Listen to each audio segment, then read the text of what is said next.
We have exactly 10 minutes to end racism against Asians. We're gonna do it. I was wondering if they had some of those hooks backstage, like those old-fashioned hooks where they would have to grab us out. They're gonna have to rip us out of these seats. We have a lot to say. Because we're gonna fix it today. Right now. And you're part of the solution. Actually, I guess I'm kidding, but I shouldn't be kidding because since the arrival of Asians and Asian Americans in this country, there has been an extraordinary hostility against people like us. It's baffling because Eva and I are so adorable.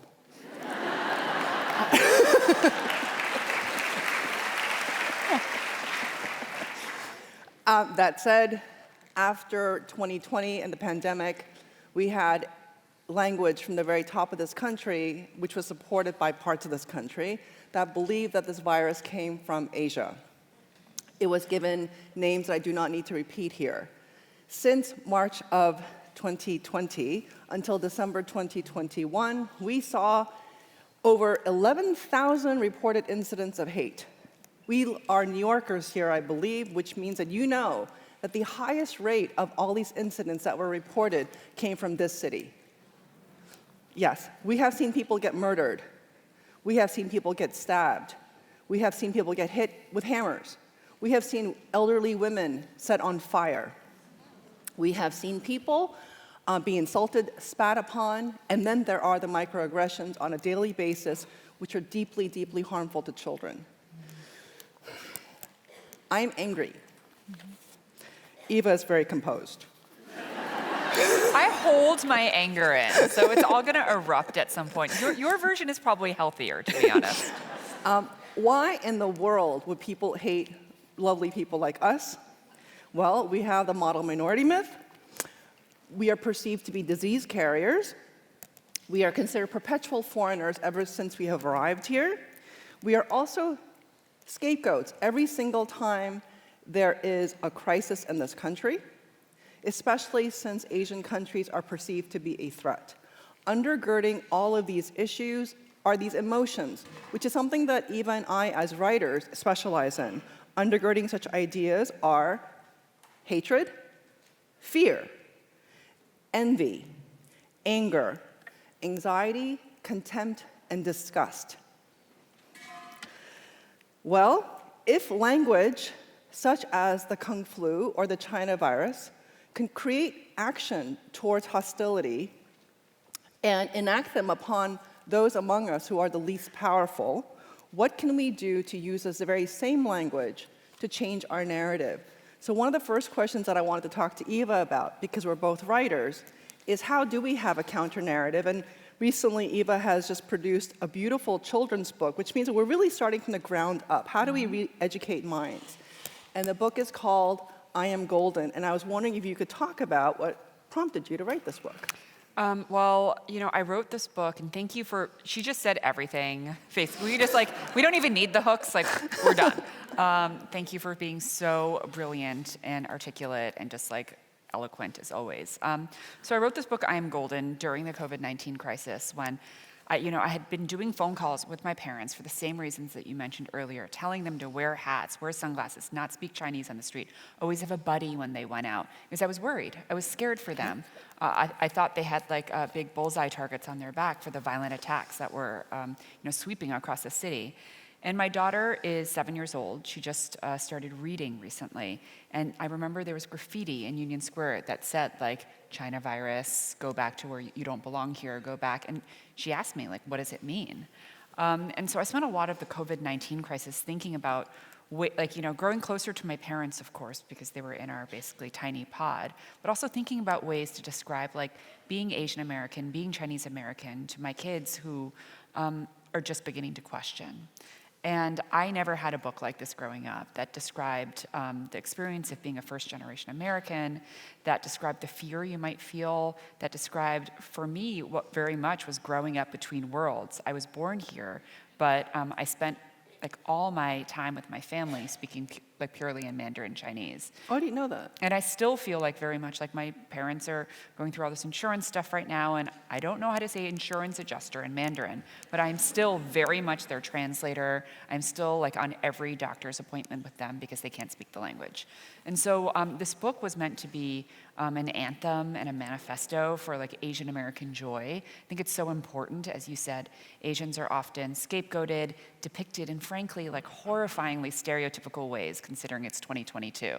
Like for some reason, I feel like it is still okay to show Asians in pop culture and media in stereotypical roles. You know, they're always, you know, the super nerdy, type A, stressed out. Well, that sounds like me. Like, never mind. I mean, but it's like, or they're speaking with a really thick accent, or they're like, you know, made fun of for being like short or kind of like, you know, emasculated. You know, and it's just, it's such a tough. Even I are really tall. By the way. We are. I'm 5'8" and one quarter. I'm 5'8", yeah. I used to be 5'8.5", and then I feel like during COVID I shrunk, and so I started doing Pilates like I started doing Pilates 3 weeks ago. But the goal, really, I'm gonna get that half inch back. But anyway, it's like, so I wrote the book to like kind of represent Asian joy. And like for moments like this where I'm sitting with a writer I so admire, a human I so admire, but it's like putting us in positions like that. Thank you to Tory and everyone who's doing this amazing summit for giving us an opportunity to share our voices. Well, as we share our voices, I was curious because you're also working at a major company we've heard of, Instagram, which is considered the positive platform in many ways. Yeah, mostly.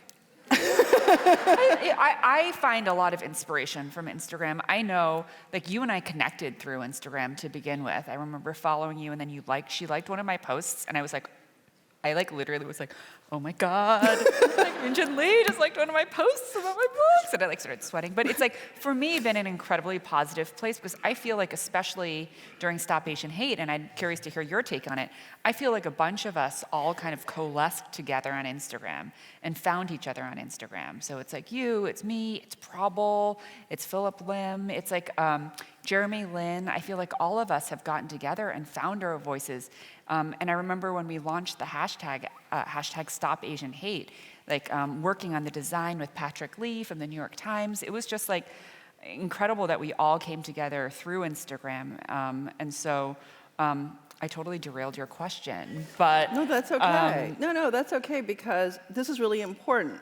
So right now, Eva, what she did was really interesting is because I did ask a question that was a little difficult, which is about how do we deal with this platform in which really great messages come out and also really scary messages can come out. Mm-hmm. And we're supposed to control these tools which can work for us instead of becoming their bitches. Right? I know, I just said that. The most eloquent writer, again. So again, we're trying to control the narrative and the publisher and the platform of our choice. And we do like Instagram in many ways. I really think it's an incredible tool. It can be. Yeah. But I wanted to ask you, you're also an executive at Instagram. And I wanted to ask you, what do you do in terms of your physical beliefs and in the way we enact change in a real way? I mean, I think every single person here has a platform. You can have 50 followers, you can have 50,000 followers, you can have 50 million followers. Who has 50 million followers? Oh my God. Beyonce, I think, has more. Okay, like I think Oprah has about 50 million. I think Kim K and the Kardashians have like in the hundreds of millions, right? My favorite is Beyonce. I mean, Beyonce, truly, like, the queen. I mean, I love like Oprah's content. I think it's very wholesome when she like harvests a cabbage and is like so excited about it. Martha Stewart has great content. Like, I'm in a gardening phase right now. I'm like really into it. But I really believe that each of us in here has a voice. And so if we all have a platform, we all have a voice, and we have a responsibility, quite frankly, I think, that if you have a platform to speak up for what you believe in. And so, when all the kind of attacks against the Asian elders especially happening, I tried to use the platform in a very like authentic way and just kind of express my dismay, my anger, my sorrow. I mean, like, I remember being in CVS and someone saying like, oh, I don't want to stand next to you. Nothing against you, but I prefer not to stand next to you in line. And I was like shocked because it was New York, 2022. But it was because of coronavirus. He was like, you could be sick. The virus came from China, And I'm like, I know, but when people tell me something like, go back So you didn't call him an asshole? I just kind of like gave him like extreme like, side eye, which like, I don't want to show you because you would be blasted through the wall right now. But I mean, I was horrified. But it is happening here. It is happening every day still. And people are like, oh, I'm so surprised it's happening in New York. It happens every day. It's happening most here. Yeah. It's happening most here. So yesterday, the New York Police Department caught a woman who had pepper sprayed 4 Asian American women, and knocked her phone off, and then of course rooted it with actual speech against her being Chinese. Why do I mention this today? Is because I think we really want this to go away, but it will not change unless all of us here speak about it, be visible, call it out, call it in if you can't call it out. Pull the person aside and say, that's not okay. And we really have to keep including our voices over and over and over again. I know you're tired. I know all of us are tired, and I want to thank you so much for being with us and for listening to this. And I know that we're all family. I didn't even get to ask you any questions. I know, we're out of time. No giant hook, but thank you guys so much, and thank you for being allies, and thank you for seeing that we too belong here. And we're adorable. Yay! We need our own TV show.